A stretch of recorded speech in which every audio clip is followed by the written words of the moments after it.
Capítulo 13.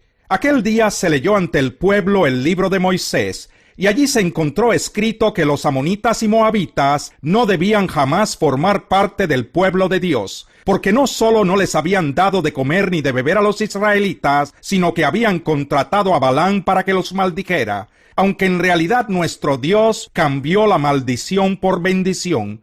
Al escuchar lo que la ley decía, apartaron de Israel a todos los que se habían mezclado con extranjeros. Antes de esto, el sacerdote Eliasib, encargado de los almacenes del templo de nuestro Dios, había emparentado con Tobías y le había acondicionado una habitación grande. Allí se almacenaban las ofrendas, el incienso, los utensilios, los diezmos del trigo, vino y aceite, correspondientes a los levitas, cantores y porteros, y las contribuciones para los sacerdotes. Para ese entonces yo no estaba en Jerusalén, porque en el año 32 de Artajerjes, rey de Babilonia, había ido a ver al rey. Después de algún tiempo, con permiso del rey, regresé a Jerusalén y me enteré de la infracción cometida por Eliasib al proporcionarle a Tobías una habitación en los atrios del templo de Dios. Esto me disgustó tanto que hice sacar de la habitación todos los cachivaches de Tobías. Luego ordené que purificaran las habitaciones y volvieran a colocar allí los utensilios sagrados del templo de Dios, las ofrendas y el incienso. También me enteré de que a los levitas no les habían entregado sus porciones, y de que los levitas y cantores encargados del servicio habían regresado a sus campos. Así que reprendí a los jefes y les dije: ¿por qué está tan descuidado el templo de Dios? Luego los reuní y los restablecí en sus puestos. Todo Judá trajo a los almacenes la 10ª parte del trigo, del vino y del aceite. Puse a cargo de los almacenes al sacerdote Selemías, al escriba Sadoc y al levita Pedaías. Como ayudante de ellos nombré a Hanán, hijo de Zacur y nieto de Matanías. Todos ellos eran dignos de confianza y se encargarían de distribuir las porciones entre sus compañeros. Recuerda esto, Dios mío, y favoréceme. No olvides todo el bien que hice por el templo de mi Dios y de su culto. Durante aquellos días vi en Judá que en sábado algunos exprimían uvas y otros acarreaban a lomo de mula manojos de trigo, vino, uvas, higos y toda clase de cargas que llevaban a Jerusalén. Los reprendí entonces por vender sus víveres en ese día. También los tirios que vivían en Jerusalén traían a la ciudad pescado y otras mercancías, y las vendían a los judíos en sábado. Así que censuré la actitud de los nobles de Judá y les dije: ustedes están pecando al profanar el día sábado. Lo mismo hicieron sus antepasados, y por eso nuestro Dios envió toda esta desgracia sobre nosotros y sobre esta ciudad. ¿Acaso quieren que aumente la ira de Dios sobre Israel por profanar el sábado? Entonces ordené que cerraran las puertas de Jerusalén al caer la tarde, antes de que comenzara el sábado, y que no las abrieran hasta después de ese día. Asimismo, puse a algunos de mis servidores en las puertas para que no dejaran entrar ninguna carga en sábado. 1 o 2 veces, los comerciantes y los vendedores de toda clase de mercancías pasaron la noche fuera de Jerusalén. Así que les advertí: no se queden junto a la muralla. Si vuelven a hacerlo, los apresaré. Desde entonces no volvieron a aparecerse más en sábado. Luego ordené a los levitas que se purificaran y que fueran a hacer guardia en las puertas, para que el sábado fuera respetado. Recuerda esto, Dios mío, y conforme a tu gran amor, ten compasión de mí. En aquellos días también me di cuenta de que algunos judíos se habían casado con mujeres de Asdod, de Amón y de Moab. La mitad de los hijos hablaban la lengua de Asdod o de otros pueblos, y no sabían hablar la lengua de los judíos. Entonces los reprendí y los maldije. Algunos de ellos los golpeé y hasta les arranqué los pelos y los obligué a jurar por Dios. Les dije: no permitan que sus hijas se casen con los hijos de ellos, ni se casen ustedes ni sus hijos con las hijas de ellos. ¿Acaso no fue ese el pecado de Salomón, rey de Israel? Entre todas las naciones no hubo un solo rey como él.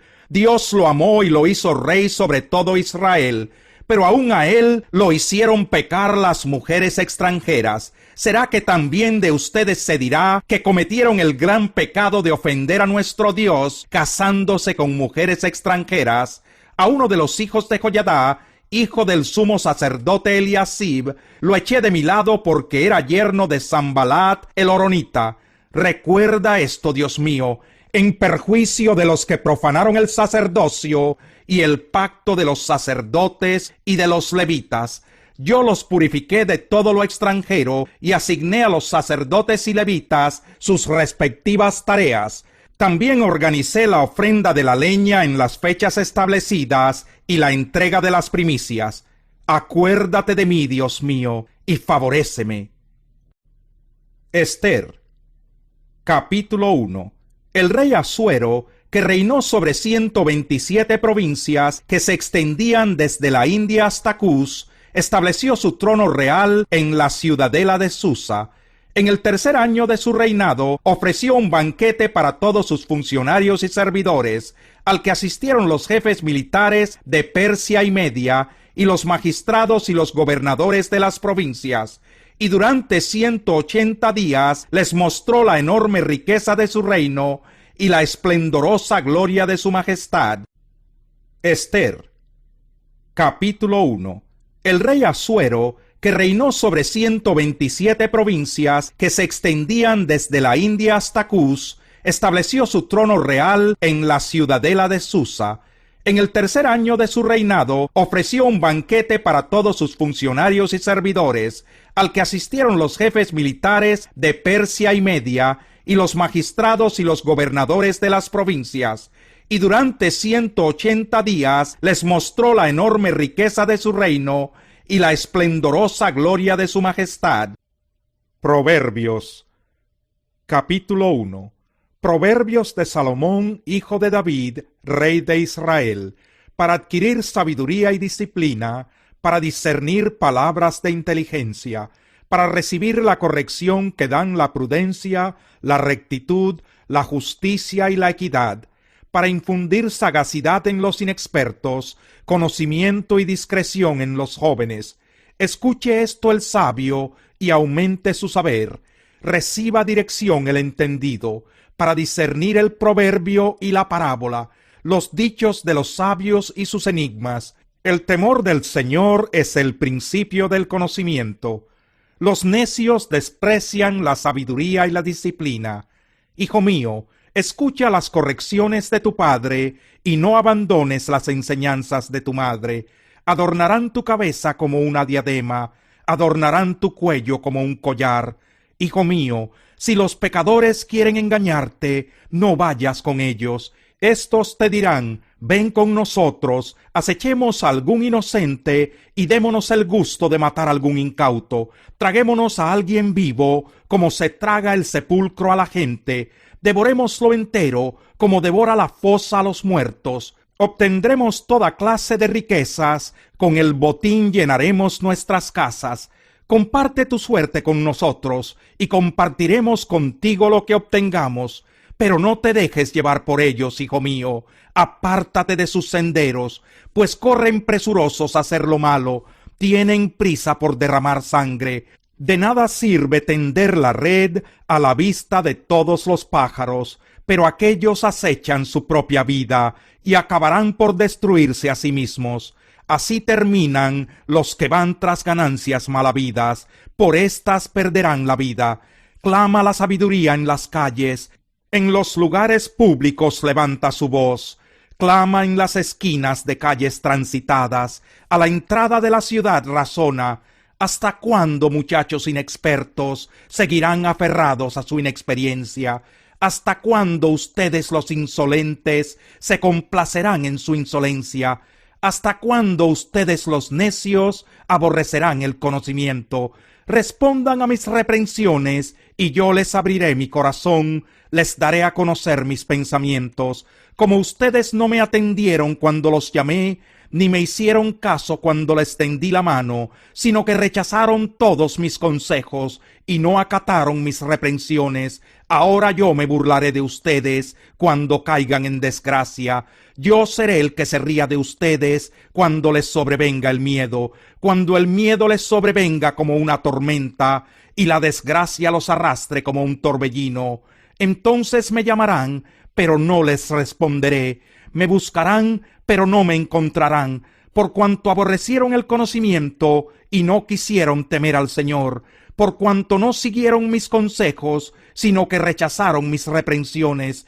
Cosecharán el fruto de su conducta, se hartarán con sus propias intrigas. Su descarrío e inexperiencia los destruirán, su complacencia y necedad los aniquilarán. Pero el que me obedezca vivirá tranquilo, sosegado y sin temor del mal. Capítulo 2.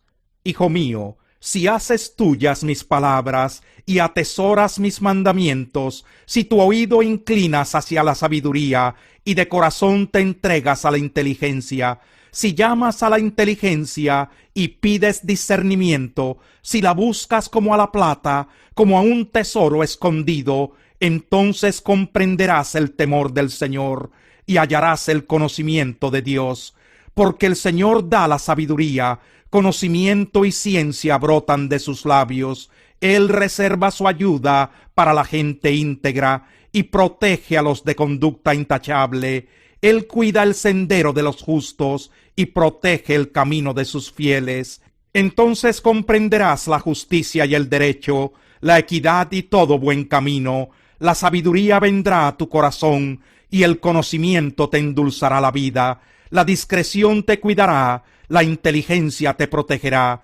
La sabiduría te librará del camino de los malvados, de los que profieren palabras perversas, de los que se apartan del camino recto para andar por sendas tenebrosas, de los que se complacen en hacer lo malo y festejan la perversidad, de los que andan por caminos torcidos y por sendas extraviadas.